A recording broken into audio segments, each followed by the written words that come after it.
ที่ข่าวดีป่ะหนึ่งต้องมีกับสบายดีได้พ่อแม่พี่น้องทุกคนเนาะในคลิปนี้เราจะพาไปในชีวิตแบบชาวไร่ชาวนา1 วันอยู่ถึงนาหากินแบบชาวนาจะสิไปหาโนกับหาปลากินมีกิจกรรมอย่างลิ้น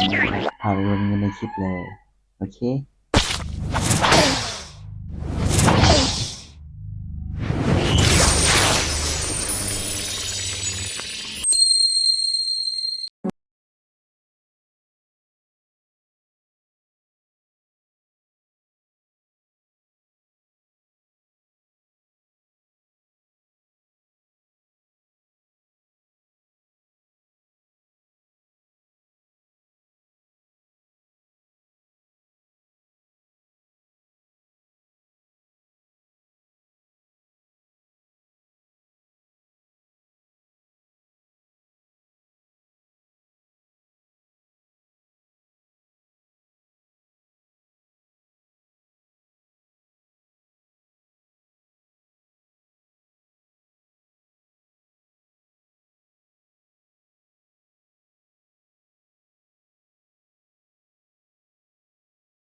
ไปหาหน่อไม้แคมป์ทงเนาะทั้งอ้อมทงของเขาเลยเดี๋ยวเป็นจะได้บรรยากาศเขาติดตามไปบนกันเลยเนาะไปเลยตามกันมาเลยเนาะจะมีเซ็กบึงหน่อไม้ตะกองตกเซ็กบึงหน่อไม้น้ำกัน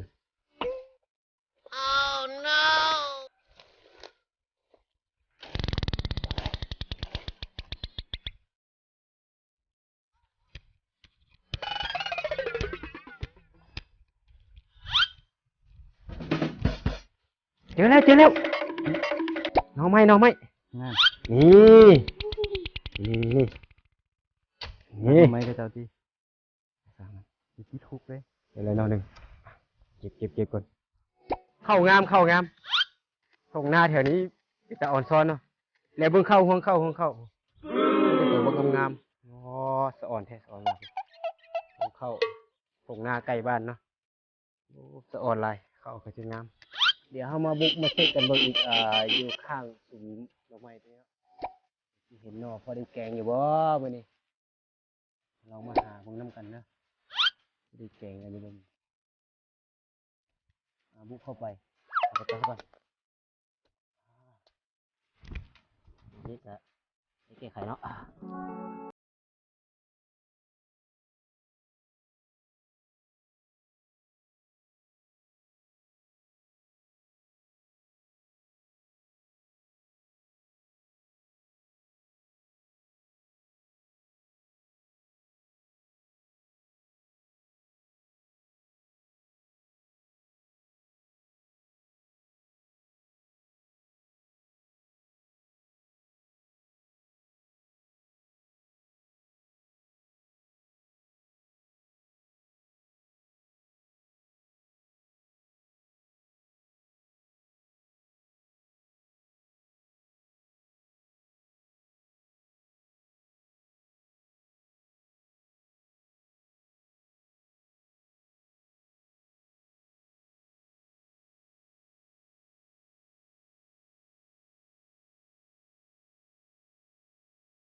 ข้าวเบื่อเฮามาไว้เรียบร้อยเลยสิมาตำอันแรกๆเลยสิไปผสมใส่น้ำหม้อเนาะโอเคตำข้าวเบื่อแรกๆแล้วเนาะเฮาก็สิเทยานางลงไปเทด้วยทอกก็ว่ากันไป เอาทีมงานอย่างบริทีมงานมีลูกมีเมีย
เบิ่งมันผมมีไปเราได้นะนี่น่ะผู้เดียวนี่แหละถ้าที่เป็ดได้ป่าทำนี้ที่จะสิไปให้ยังกินแนะนำมาเลยเด้อเดี๋ยว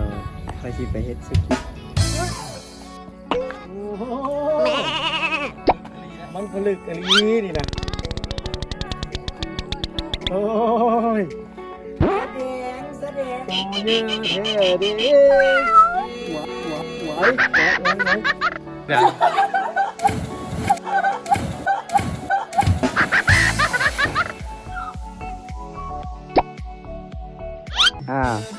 ป็นตัวแทนจาก โอ้ยคำไซ มีคำไซแล้วก็ตัวแทนจากขมวนเขาเนาะเดี๋ยววันนี้สิมาแข่งขันกันตั้งแต่พวกแหละรักไซเขาอยู่พุ่นเดี๋ยวสิไผ่ผู้ชนะเดี๋ยวท้าเบิ่งนำกัน นางคำไหลเตรียมโตแล้วนางคำไหลนาวาศักดิ์สิทธิ์เตรียมทุนแล้วนาวาศักดิ์สิทธิ์2 3 เดือน10น้ำขึ้น เอาละตอนนี้นางกำไรนางกำไรนางว่าสักทิศนางกำไรนางว่าสักทิศนางว่าสักทิศ ห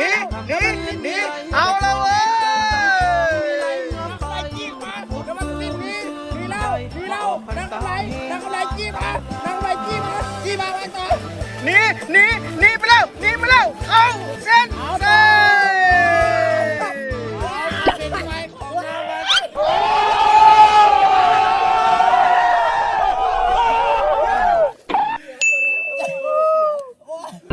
ของคนแพ้คือต้องดูแลตัวเองให้ไว้ เอาโยนหม้อมาเนี่ยเอาหม้อมาเนี่ยอย่าเอาหม้อมาเนี่ย ขอสัมภาษณ์เพื่อแข่งขมวนเนาะฮู้ซึกจังไหนตอนนี้ ส่งท้ายนี่เกิดว่าในท้ายบุปิ่นสินะ ในไทยบ่เป็น ในท้ายนี่มันบุปิ่นแต่ว่าเลือกเกมมันก็ต้องมีเนาะ อายะ แพ้หรือชนะมันก็ต้องมีเนาะ แมน ฉะนั้นอยู่นี่เขามีลูกเล่นกันก็คือตัวนี้แหละ บนลงโทษเนาะ เป้ง แป้ง จากแขวงบริคำไซเด้อ แป้งบริกรรมใส่ก็รู้สึกจะหอมๆแน่แล้วตอนนี้ แป้งตัวนี้ทาเลยฮู้สึกว่าหน้าจะขาวใส ขอเบิ่งแน่มันออกอยู่ว่ะ ออกอยู่หน้าขาวใสโอ้แบบสุดๆเลยนะตัวนี้เขาสิลองทดสอบแป้งเนาะ เอาลอง เอาบ่ได้ขายแป้งเด้อบ่ได้ขายแป้งเดี๋ยวเขาสิมาลองว่าแป้งมันสิขายดีบ่ จะเงาะจะแงะลองแบะแบะใบดูใบเข้าใจเราช่วยแปะ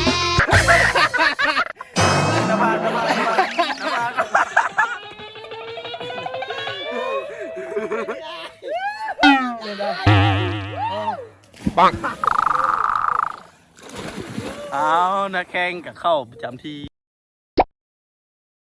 คำมวลที่ป้องกันแซมได้หรือบ่ออกมาแล้วออกมาแล้วท่านผู้ชมรอบนี้เป็นการพบกันระหว่างแข่งบริคำไส้อยู่ฝั่งเบื้องขวาโคจรตัดเสือกับเบาคำมวลอยู่ฝั่งเบื้องซ้ายแซมเก่า2019ว่าจังใดสิป้องกันแซมได้หรือบ่ป้องกันแซมได้หรือบ่คำมวลบริคำไส้คำมวลว่าจังใดบริคำไส้ว่าจังใดคำมวลบริคำไส้ว่าจังใดคำมวลจั่วเข้าเส้นชัยเอาถือว่าแข่งคำมวลป้องกันแซมได้คือเก่าเนาะท่านผู้ชม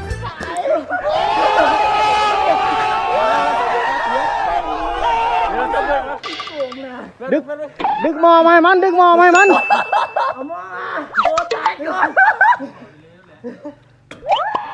บุจักนาว่าสักชิดบ่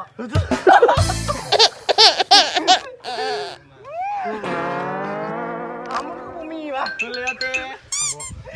Nope เดี๋ยวเอาพี่เจ้าผู้ยอมพี่โอ้โทษ เฮ้ยอะไรอ่ะนาค่ะครับแม่ จะเงาะจะแงะลองแบะแบะใบไม่ไหวเข้าใจเราช่วยแปล นี่คนเพใช้บังก่อน น้องนี่จกโดนแล้วอ่ะ ได้ประมาณปีหนึ่ง เลี้ยงป่ามาตั้งแต่พุ่นเลยเลี้ยงป่ายังไง ปลานินปลาในปลาเค็งซะแล้ว ก็ได้ขายบ่แต่ละปีได้ขายบ่ ว่าได้กินจกไม่ดิบอลขาย เลิกบ่ 3 เมตร 50โอ้ย3 เมตร 50ไปซื้อ คิดว่าดำถึงบ่ เอาเวลาลองเวลา เอาพนันกันเนาะ โอเค ผู้ใดที่ดำเอาขี้ดินขึ้นมาได้ ได้ ผู้ใดดำบ่ได้เฮ็ดหยัง จำบ่ได้เอาขี้มิโม่ตัวหน้าเลย จัดไป มา ไปอยู่นี่เลย เป็นเท่าไหร่เป็นเท่าไหร่ เบิ่งดีๆได้มันขี้รักสินะ ผมไม่เห็นมือแล้ว หลักฐาน3.50ละ แต่ไม่หาสิวะ 1 2 3 Nope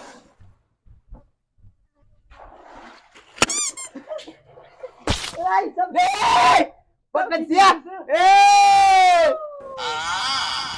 นั่งตื่นนึงเลยอีคุย ใส่ขี้ดิน ว่าอยู่เพื่อ ตัวบ่ลงได้ไปสนามเมื่อกี้นี่เจ้าชนะอย่าเอามาทักมันเอามาก่อนมันเป็นคำคุณอ่ะบอกกันได้ไหน ไปเปิดเบิ่งกล้องแม่ บอกกันได้ไหน เปิดกล้องแม่เปิดขึ้นก่อน บอกกันได้ไหน ขึ้นกระยาเขามีดินมานำเอ้าขึ้นซาต้องหือฮา เจ้ามีขี้ดินบ่ล่ะ มี อยู่ใส่ เบิ่งในคลิปบ่มีเบ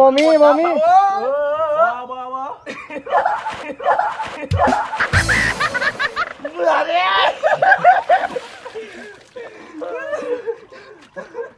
ยังไงคือฟาวล้างหน้าเห็น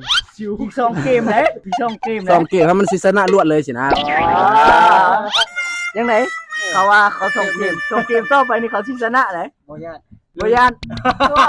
แข็งบริเขาใส่แข็งกันนะพร้อมว้าบุญน่ะคนเพิ่นสิได้เปรียบพุ่นเนาะสูงพุ่นเนาะขึ้นสูงอาศัยโดนลงแห้งพุ่นว่าสิเด้อไปลงไป1 เดี๋ยวไปยังไงนะ1 2 ไปผู้สูงก็ได้เปรียบนะนะพวกขึ้นแล้วพวกมวนชนะนี่พวกมวนชนะพวกขึ้นแล้วอย่าเอาหมอจุ่มน้ำโอ้เบนเอาหมอไหมต้องหมอนี่เท่านั้นบอกแล้วเปลี่ยนไม่กินขมวดเป็นป้ายชนะแล้วโอเคสนับสนุนโดยทีมดาวแห่งแตกกาโมแล้วขึ้นจากที่กาโมแล้วมาลองคานครับเนาะโอ้ยต้องมี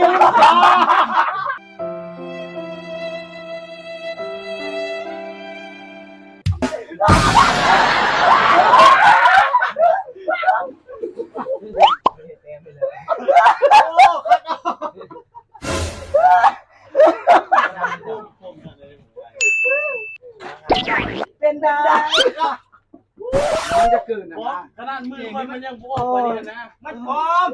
Nope ปลอม บอกพักแล้วนี่นะโอ้ย อืม เ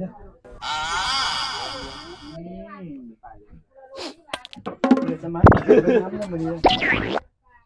เบิ่งสีหน้าเด้อเบิ่งสีหน้าให้ชัดๆถ้าแสดงอาการละแม่นเลย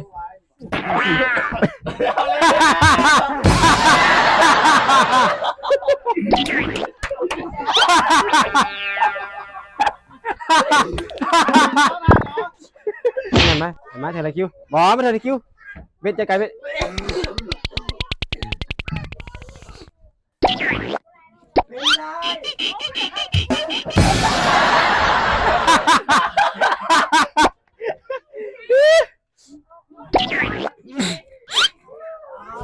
ลองเนาะ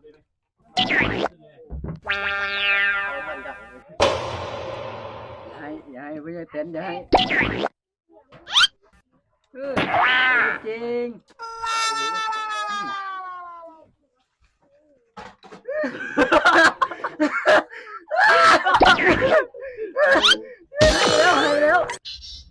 แล้วเอาปากได้เอาปากบ้าง ว้า จริง นี่ครับ ใส่คนเดียว เอ้ยสีหน้าเด้อเบิกสีหน้าไปเด้อบ่ต้องเอาเข้าสองคำเด้มันสิจ่ายเลยคำตัวไหนมือก่อน เป็นไง ได้อยู่ โอเค ได้อยู่ผ่าน ว่าอะไรกันไม่ใช่กัน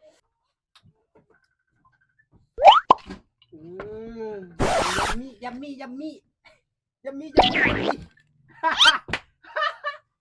Nope อย่าเห็นหน้านี้เลยหน้าแบบสบายเอ็กซันแหละอย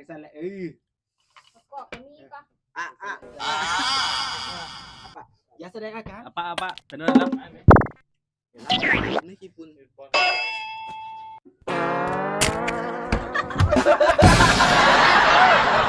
บ่ได้แล้วลูกจะปล่อยมึงเห็นจริงแล้ว3คนแล้วตอนนี้ถูกเด้อ บุ้ม เด้อคุณตามน้องไรแซน